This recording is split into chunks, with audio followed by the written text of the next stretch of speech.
All right, class. So this is a continuation on the lecture on the class schedule. So we'll mostly be going through web schedule today, but just again wanted to give you a heads up and a visual on what the printed schedule of classes looks like. Again, it's not as up to date as web schedule because it is printed, but oftentimes you'll see it in this newspaper format.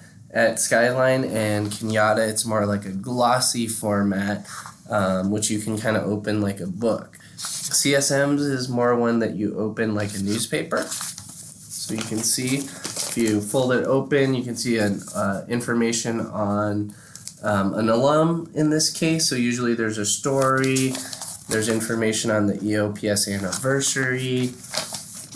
But as you can see, there's primarily listings of classes in the schedule, right? And I know that's really small.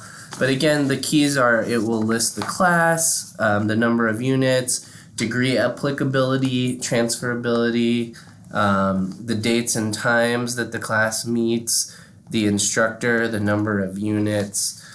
You can also see course sequences, for example, for English as a second language and math. But primarily, it's really designed to tell you what classes are offered, who's teaching it, where, and really understanding how to read it is really important, right? So you can differentiate from what classes are available online, what classes are offered at other colleges, what classes are off-site classes for CSM, for example. That's really important to know. So I really want to spend most of the time on web schedule because I really recommend that students use that as a tool. Not that the printed version can't be helpful, and it is nice to have something in your hands that's tangible that you can read and see. But again, I feel that web schedule is a more useful, accurate tool to help you as a student.